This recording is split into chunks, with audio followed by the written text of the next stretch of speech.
Hi, a very good evening to all of you. Well, I am Rahul Sharma, Assistant Labour Welfare Commissioner Central from Central Labour Service.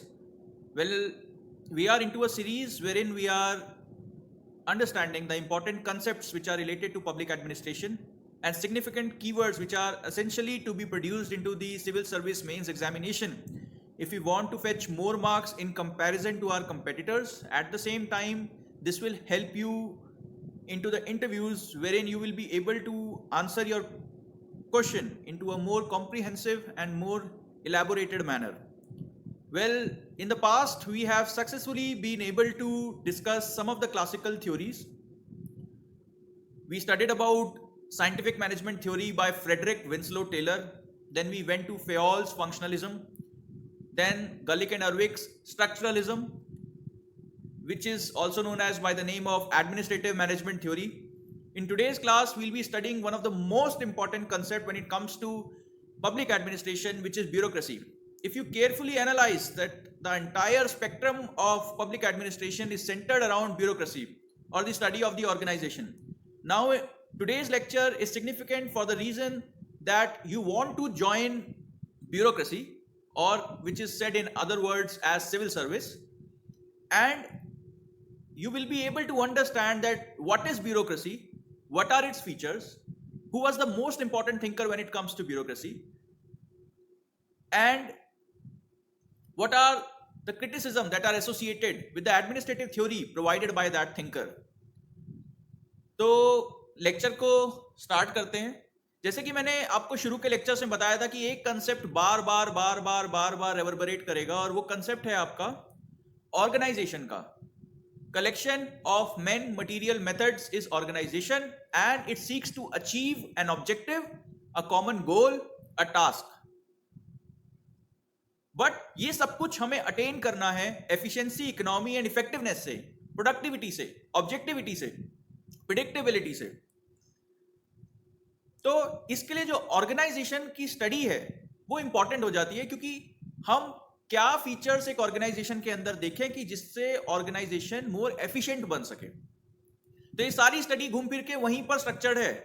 हम अभी क्योंकि classical theorist पढ़ रहे हैं तो यहाँ पे स्ट्रक्चर्स ज्यादा इंपॉर्टेंट हैं, फंक्शंस ज्यादा इंपॉर्टेंट है. आने वाले समय में हम देखेंगे कि हम more of a human behaviour की स्टडी करेंगे, सोशियोलॉजिकल डायनामिक्स की स्टडी करेंगे, साइकोलॉजिकल एस्पेक्ट्स की स्टडी करेंगे. जब हम मोटिवेशन बाय अब्राहम मैस्लो पढ़ेंगे, नीड हायरार्की ट्रायंगल के बारे में डिस्कस करेंगे, या हर्जबर्ग की 2 फैक्टर थ्योरी के बारे में डिस्कस करेंगे. तो एक गोल है, गोल को अटेन करने के लिए एक मीन्स है जिसे हम ऑर्गेनाइजेशन कहते हैं. उस मीन्स से इस तरीके से काम कराना है कि वो एफिशिएंटली इस काम को अटेन कर पाए in stipulated time, that is organisation. आज हम एक ऐसी ही लीगल रैशनल, ध्यान देना इन वर्ड्स के ऊपर, लीगल रैशनल ऑर्गेनाइजेशन के बारे में पढ़ेंगे. उस ऑर्गेनाइजेशन को जानने से पहले एक व्यक्तित्व को जानना बहुत जरूरी है. उनका नाम है मैक्स वेबर.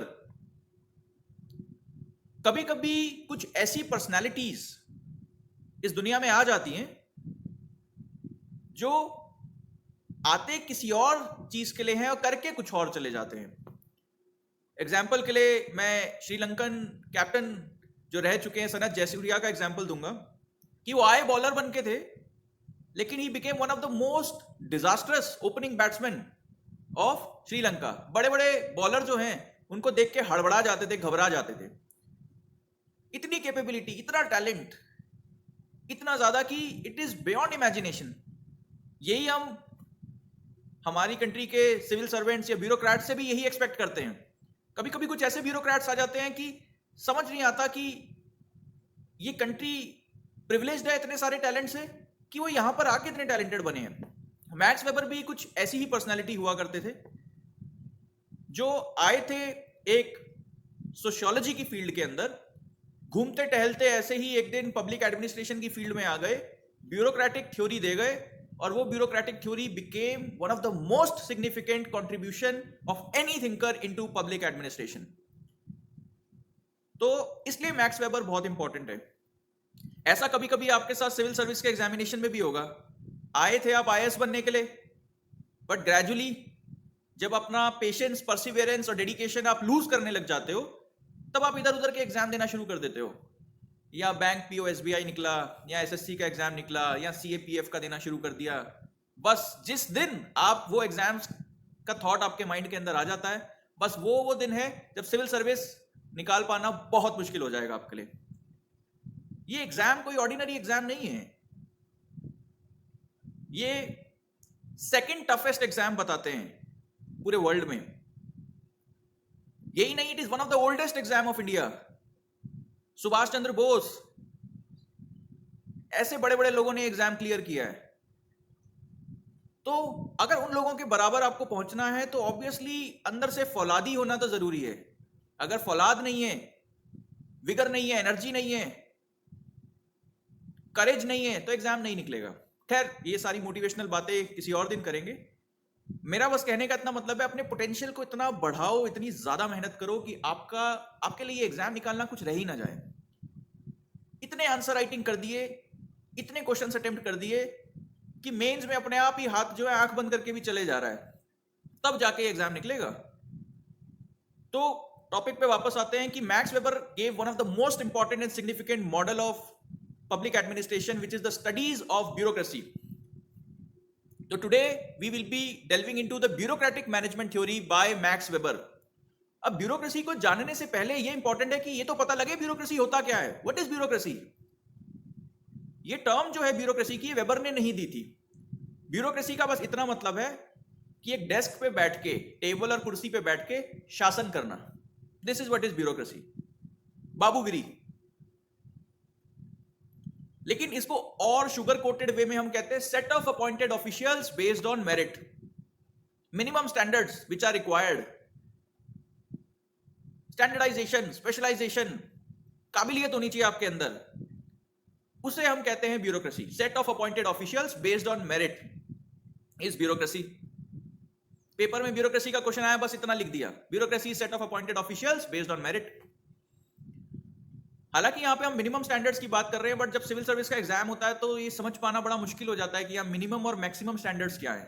बट फिर भी ओवरऑल एक बेयर मिनिमम स्टैंडर्ड आपका होना चाहिए कि आपका प्रीलिम्स निकले, आपका मेंस निकले, आपका इंटरव्यू निकले और फाइनली आप एक पोजीशन को ज्वाइन कर लो। वो आईएएस हो, आईपीएस हो, आईआरएस हो, कुछ भी हो। Any researcher who is in the process of developing a theory has to identify a tool, research methodology, a procedure which is necessary to enlighten the other people. एक ऐसा tool होना चाहिए किसी भी रिसर्चर के पास। अगर आप टेलर को देखोगे तो आप वहां मेंटल रेवोल्यूशन का कंसेप्ट दिया था, एक टूल दिया टेलर ने कि लड़ाई झगड़ा बंद करो भाई, दोस्ती कर लो। सास और बहू का रिश्ता मधुर भी हो सकता है। जब हम फेओल की बात करते हैं तो universality, general principles, neutral principles applicable everywhere, functionalism एक टूल, स्ट्रक्चरलिज्म गलिक एंड अर्विक। तो इसी तरीके से ब्यूरोक्रेसी को स्टडी करने के लिए वेबर ने एक रिसर्च मेथोडोलॉजी का इस्तेमाल किया, उसको हम कहते हैं आइडियल टाइप। आइडियल टाइप का मतलब है something which is utopian in nature, which can not be found in reality, so it is one sided exaggeration of the reality. कि किसी चीज को आपने इतना अच्छा बना दिया, एक ऐसा मॉडल जो आपने रियलिटी से उठाया और एकदम आदर्श बना दिया उसको, जो रियलिटी में मिल नहीं सकता बट हमको स्टडी करने में हेल्प करेगा। हालांकि ये इसका लेटर ऑन क्रिटिसिज्म भी बनेगा, लेकिन हमको ये समझना होगा वेबर जब इस मॉडल को डिवाइस कर रहे थे तो वेबर का पर्पस जो है वो स्टडी था, ना कि ये कि एक ऐसी ब्यूरोक्रेसी ग्राउंड पे एग्जिस्ट करेगी। जैसे फादर के इंस्टीट्यूशन को हमने उठाया और हमने उनमें सारे वर्चुअस कैरेक्टर्स डाल दिए, फादर लॉयल है, फादर ऑनेस्ट है, फादर इंटीग्रिटी वाले हैं, ऑब्जेक्टिव हैं, उनमें कोई कमी नहीं है, उनमें जेलसी नहीं है, कोई नेगेटिव इमोशंस नहीं है, एंगर नहीं है, वो रैशनल नहीं है।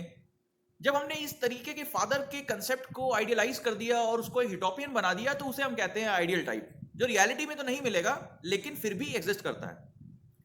फिर ब्यूरोक्रेटिक सिस्टम को पढ़ने से पहले वेबर ने अथॉरिटी के सिस्टम्स को समझने की कोशिश करी। अथॉरिटी इज लेजिटिमाइज्ड पावर, और उसके अंदर ट्रेडिशनल अथॉरिटी, कैरिज्मेटिक अथॉरिटी और लीगल रैशनल अथॉरिटी को पढ़ा। तो इस अथॉरिटी, लीगल रैशनल अथॉरिटी से डिराइव होता है एक एडमिनिस्ट्रेटिव सिस्टम जिसको हम कहते हैं ब्यूरोक्रेसी। लीगल रैशनल अथॉरिटी एक ऐसी अथॉरिटी है जो साइंटिफिक इन नेचर है, जो कॉज एंड इफेक्ट रिलेशनशिप पे बेस्ड है, जो कोरिलेटिव रिलेशनशिप पे बेस्ड है, उसे हम कहते हैं लीगल रैशनल अथॉरिटी। रैशनल वाली बात, rationality, all human beings are equal. ये नहीं कि इस रिलीजन वाले ज्यादा अच्छे हैं, उस रिलीजन वाले कम अच्छे हैं, या ये कास्ट ज्यादा अच्छी है, वो कास्ट कम अच्छी है, या नॉर्थ रीजन ज्यादा अच्छा है, साउथ रीजन इतना अच्छा नहीं है। इस पे कोई लॉजिक नहीं है। तो एक ऐसी ब्यूरोक्रेसी जो आपकी लीगैलिटी पे और रैशनैलिटी पे बेस्ड है, एक ऐसा ऑर्गेनाइजेशन, तो उसको हमने स्टडी किया। तो अब मैंने आपको यह बता दिया कि ब्यूरोक्रेसी क्या है, set of appointed officials based on merit, या bureaucracy is nothing but rule through desk. उसके बाद ब्यूरोक्रेसी को स्टडी करने के लिए कुछ टूल्स का इस्तेमाल किया, वो है ideal type, one sided exaggeration of the reality. Secondly, कौन सी अथॉरिटी से डिराइव हुआ, लीगल रैशनल अथॉरिटी से डिराइव हुआ। ये एक ऑर्गेनाइजेशन है ब्यूरोक्रेसी जो लीगल रैशनल अथॉरिटी से डिराइव होता है और ऑर्गेनाइजेशनल ऑब्जेक्टिव्स को अटेन करता है एफिशिएंसी से। मैंने आपको यह भी बताया था कि कोई भी एडमिनिस्ट्रेटिव थ्योरी हो, उसकी अपनी एक फिलॉसफी होती है, अपने प्रिंसिपल्स हैं और उससे एसोसिएटेड स्ट्रक्चर्स या फीचर्स हैं। जब हमने फिलॉसफी की बात करी तो ये philosophy as it is same philosophy है जो हमारे साइंटिफिक मैनेजमेंट थ्योरी में थी, फेयोल फंक्शनलिज्म में थी, या गलिक एंड अर्विक के स्ट्रक्चरलिज्म में थी। कि फिलॉसफी है कि भाई ऑर्गेनाइजेशन को एफिशिएंट, इकोनॉमिकल और इफेक्टिव होना है, प्रोडक्टिव होना है, ऑब्जेक्टिव होना है। हमें ऐसे प्रिंसिपल्स डिराइव करने हैं जो साइंटिफिक हैं, यूनिवर्सल है एंड न्यूट्रल है। हालांकि अगर आप देखोगे टेलर की फिलॉसफी, फेयोल की फिलॉसफी, प्राइमरली छोटी ऑर्गेनाइजेशन के लिए ज्यादा बढ़िया थी कि एक मैनेजमेंट है, वर्कर है, उनके बीच में कंफ्लिक्ट है। लेकिन जब हम ब्यूरोक्रेसी की बात करते हैं तो हम एक एडमिनिस्ट्रेटिव स्ट्रक्चर की बात करते हैं कंट्री के, जो कंट्री की पॉलिसी को इंप्लीमेंट करेगा, ना कि एक छोटा सा सास बहू का रिश्ता मैनेजमेंट और वर्कर्स के बीच में। दूसरा चीज, ये फिलॉसफी यूटोपियन इन नेचर है ब्यूरोक्रेसी की, वो आपको मिलेगी नहीं कहीं पर भी, लेकिन ऐसा होना चाहिए ब्यूरोक्रेसी को। How a bureaucracy should be, उस पर यहां पर बात करी गई है। अब किन प्रिंसिपल्स के ऊपर बेस्ड है ब्यूरोक्रेसी? फिलॉसफी तो समझ आ गया कि अगर ऐसी होगी ब्यूरोक्रेसी तो एफिशिएंसी ऑटोमेटिकली हो जाएगी, लेकिन कौन से वो प्रिंसिपल्स हैं जो उसको एफिशिएंट बनाते हैं? तो पहली चीज, meritocracy, technocracy, set of defined standards based on which selection and appointment of the bureaucrats will be done. Impersonal written rules. Maximum जो मिसयूज और अब्यूज ऑफ पावर होता है वो इसलिए होता है because there is no clarity, grey area है वहां पे। आपने डिस्क्रिशन दे दिया एक ब्यूरोक्रेट को, एक सिविल सर्वेंट को, कि आप अपने विजडम से वहां पर उस चीज का इस्तेमाल कर सकते हो। लेकिन अगर हम इसको रूल से स्टैंडर्डाइज कर दें, चीजों को क्लियर कर दें, एकदम रोल एंड गोल क्लैरिटी लेकर आ जाए स्ट्रक्चर के अंदर, तो इम्पर्सनल रिटन रूल्स जो है उसी डायरेक्शन में हमें ले जाने की कोशिश कर रहे हैं कि सब कुछ रूल्स के अंदर है और वो रूल एक डायरेक्शन का काम करेंगे। As a result individual discretion जो है अपने आप रिड्यूस हो जाएगा। उसके बाद hierarchy, a special relationship between superordinate and subordinate with predefined roles and responsibilities. उसके बाद स्फीयर ऑफ कॉम्पिटेंस की एक अपनी जुरिस्डिक्शन है। अगर लेबर कमिश्नर है तो वो लेबर जुरिस्डिक्शन के अंदर कन्फाइंड रहे, अगर कोई टैक्स कमिश्नर है तो वो टैक्स जुरिस्डिक्शन में कन्फाइंड रहे। तो एक स्फीयर ऑफ कॉम्पिटेंस बना दिया कि ओवरलैपिंग जुरिस्डिक्शन ना हो। उसके बाद detachment from public and private means, कि ब्यूरोक्रेट जो है वो ये जाने कि वहां पर वो पब्लिक के लिए बैठा है, तो जो भी काम वो कर रहे हैं उससे एक डिटैचमेंट होना चाहिए, बहुत इमोटिव होकर उसे काम नहीं करना चाहिए। He should be emotionally intelligent and wise enough to take decisions which are overall for the good of the society. Then bureaucracy should be a career system as well. ऐसा नहीं आज लिया कल निकाल दिया। अगर उनको सिक्योरिटी ऑफ टेन्योर नहीं होगी, जो आपके देखो फेयोल ने भी डिस्कस किया था टेन्योर, अगर उनको सिक्योरिटी ऑफ टेन्योर नहीं होगा तो उनसे मैक्सिमम एफिशिएंसी नहीं निकाली जा सकती। ऐसी ब्यूरोक्रेसी के अंदर एक कैपेबिलिटी भी है कि ये पावर कैप्चर कर दे। उस चीज को अवॉइड करने के लिए एक नॉन ब्यूरोक्रेटिक हेड होना चाहिए, NBH, जो जनता द्वारा चुना गया हो या जनता का उसके ऊपर एक रेगुलेशन हो। अब हमने प्रिंसिपल्स तो पढ़ लिए, अब उसके बाद फीचर्स क्या होने चाहिए? भाई सिंपल सी बात है, ब्यूरोक्रेसी है तो ऑनेस्टी, इंटीग्रिटी, न्यूट्रलिटी, बायस नहीं होना चाहिए। अगर कोई ब्यूरोक्रेट किसी एक पर्टिकुलर रिलीजन से अपना फेथ को सब्सक्राइब करता है तो इसका मतलब नहीं है कि बाकी दूसरे रिलीजन के लोगों को वो एंटरटेन करना बंद कर दे। इसीलिए डिटैचमेंट का प्रिंसिपल इंपॉर्टेंट है। इम्पार्शियलिटी, किसी के साथ कोई भेदभाव नहीं। न्यूट्रलिटी मोर इन पॉलिटिकल कॉनोटेशन हम बात करते हैं कि भले ही लेफ्टिस्ट आइडियोलॉजी के, राइटिस्ट हो, सेंट्रिस्ट हो, ब्यूरोक्रेट का काम है अपना काम करना, आइडियोलॉजीज में नहीं पढ़ना कि ये सही है, ये गलत है, ये ऐसा होना चाहिए, वैसा होना चाहिए। हालांकि ये भी एक क्रिटिसिज्म है, लेटर ऑन हम देखेंगे। इंडिया जैसी पॉलिटिसाइज्ड सोसाइटी के अंदर it's not possible for bureaucrats, but again क्योंकि आइडियल टाइप है इसलिए ये फीचर्स एसोसिएट करना आसान थे। साइंटिफिक होनी चाहिए और रैशनल होनी चाहिए ब्यूरोक्रेसी। अगर नॉन साइंटिफिक हो गई तो आप खुद ही अंदाजा लगा सकते हो, कुछ भी होगा। फिर जो हमारे यहाँ पे मैन्युफैक्चरिंग सेक्टर को प्रमोट करने की बात हो रही है, ब्यूरोक्रेसी कहेगी नहीं, आप एग्रीकल्चर को ही प्रमोट करो, सर्विस सेक्टर को छोड़ दो, कोई फायदा नहीं है इसका। साइंटिफिक फोर्स जो है वो ऐसा नहीं सोचेगी, वो लॉजिक से डिड्यूस करेगी कि नहीं, एग्रीकल्चर से मैन्युफैक्चरिंग टू सर्विस सेक्टर। अगर प्री मेच्योर डी इंडस्ट्रियलाइजेशन हुआ इंडिया में तो हमको इस वैक्यूम को भरना होगा, उसके लिए मेक इन इंडिया जैसी पॉलिसी बनानी होगी। तो जैसे कि हमने डिस्कस किया कि neutrality more of a political connotation, impartiality की कोई प्रेजुडिस नहीं होना चाहिए, कोई बायस नहीं होना चाहिए किसी कम्युनिटी, किसी रीजन, किसी रिलीजन के लिए।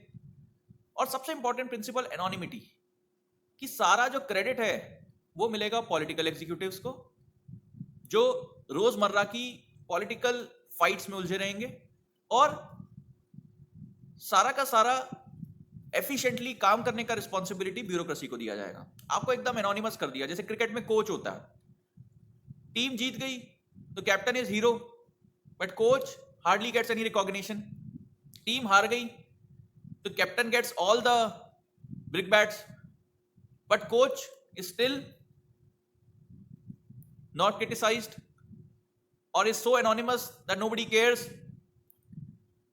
तो एनोनिमिटी दिया गया। एनोनिमिटी इसलिए क्योंकि अगर आप राजनीति में फंस गए, अगर आप पॉलिटिसाइजेशन में फंस गए तो आप काम नहीं कर पाओगे, पब्लिक प्रेशर बिल्ड हो जाएगा आपके ऊपर। तो ये सारी की सारी पॉलिटिकल चीजें जो हैं आप दे दो उठा के पॉलिटिकल एग्जीक्यूटिव्स को। और क्योंकि आप एक ब्यूरोक्रेटिक एग्जीक्यूटिव्स हो, आप जो है अपना काम निश्चिंत और निडर होकर करो, सारी पॉलिसीज को अपने हिसाब से इंप्लीमेंट करो। हम स्ट्रक्चर्स की बात करते हैं तो ये सारी की सारी फिलॉसफी और ये सारे के सारे फीचर्स, प्रिंसिपल्स जो हैं ये हमारी ब्यूरोक्रेसी के अंदर है। इसलिए ब्यूरोक्रेसी जो है आपकी एफिशिएंट ऑर्गेनाइजेशन है, एफिशिएंटली गोल्स को अटेन करने में मदद करेगी। अब आप देखो, ये ब्यूरोक्रेटिक थ्योरी 10 घंटे का लेक्चर भी लिया जा सकता है, वेबर ने बहुत बड़ा दिया है, बट मेरा प्राइमरी पर्पस ये था कि आपको मैं अवेयर कराऊं उन इंपॉर्टेंट कीवर्ड्स से जो पेपर के अंदर रेप्लिकेट करने हैं। ये अगेन क्लासिकल मॉडल का एक सब मॉडल है, सारे फीचर्स क्लासिकल मॉडल के यहाँ पर भी चलेंगे। जैसे वही keyword scientism, technicism, specialisation, differentiation, techno mechanical structures, human economic rational man की तरह हम देखते हैं। टॉप डाउन कम्युनिकेशन होगा, कैरेट एंड स्टिक पॉलिसी होगी, पोजीशन सेंट्रिक ब्यूरोक्रेसी है, अथॉरिटेरियन डिसीजन मेकिंग होगी। तो यहां पर भी स्ट्रक्चर्स पे ज्यादा ध्यान दिया गया। तो बेसिकली अगर हम ब्यूरोक्रेटिक स्टडी को अगर हम दोबारा से देखें तो फिर दोबारा वही कि आइडियल टाइप एक रिसर्च मेथोडोलॉजी थी, लीगल रैशनल अथॉरिटी का यूज करके ब्यूरोक्रेसी एक ऑर्गेनाइजेशन बनाई गई। ब्यूरोक्रेसी है क्या? Set of appointed officials based on merit. उसके बाद उसकी फिलॉसफी सेम जो क्लासिकल थिंकर्स की फिलॉसफी थी, प्रिंसिपल्स हमने पढ़े, मेरिटोक्रेसी, मिनिमम स्टैंडर्ड्स होने चाहिए, टेक्नोक्रेसी, आपके impersonal written rules, this is one of the most important principle, written rules, hierarchy, sphere of competence, detachment from the work, आप कोई काम कर रहे हो उससे इमोशनली इतना नहीं जुड़ना है कि लास्ट में आपको ये भूल जाओ कि वो काम जो है आपकी ड्यूटी का एक पार्ट था, वो काम ही सब कुछ नहीं था आपकी लाइफ में। करियर सिस्टम होना चाहिए, नॉन ब्यूरोक्रेटिक हेड होना चाहिए। क्या फीचर्स होने चाहिए? Honesty, integrity, anonymity, neutrality, impartiality, scientism, rationality, और वो सारे के सारे इन सबको इकट्ठा करके एक डब्बे के अंदर डाल दो तो ये फीचर्स होते हैं आपकी ब्यूरोक्रेसी के अंदर। तो ये सारा हमने डिस्कस कर लिया। हम अभी सारी की सारी मेन थ्योरीज को समझ रहे हैं और प्राइमरी कीवर्ड्स जो पेपर में हमें हेल्प करेंगे। आने वाले टाइम में हम इन थ्योरीज का क्रिटिसिज्म भी देखेंगे जो ज्यादा इंपॉर्टेंट है। तो अगले लेक्चर्स के अंदर हम या तो क्वेश्चंस डिस्कस करेंगे या क्रिटिसिज्म डिस्कस करेंगे, या मैरी पार्कर फोलेट जो डायनेमिक एडमिनिस्ट्रेशन देखकर गई हैं, she is a link between the classical and the neoclassical thinkers, उनके बारे में पढ़ेंगे। Then we will jump to neoclassical thinkers thereafter studying Mary Parker Follett. There we will study about organizational behavior, Herbert Simon, Chester I. Bernard, Elton Mayo. Then we'll go to the motivational theories, content theory, process theories, and various other theories, leadership theories, communication theories. But अभी के लिए इतना ही। आप जो है इन keywords को बार बार revise करो। अगर आप चाहते हो कि मैं इसके ऊपर पूरा एक डिटेल्ड लेक्चर बनाऊं बहुत लंबा, तो आप मुझे बताओ, मैं वो डिटेल्ड लेक्चर के अंदर छोटे छोटे एस्पेक्ट जो है उनको डील करूंगा, ताकि आपकी जो कंसेप्चुलाइजेशन है इन सारे के सारी छोटे छोटे थ्योरीज का वो एकदम क्लियर हो जाए और आप पेपर में किसी भी क्वेश्चन को फेस करने का हिम्मत रखें। So thank you so much, I will take your leave now. and we'll meet into the next lecture. Thank you.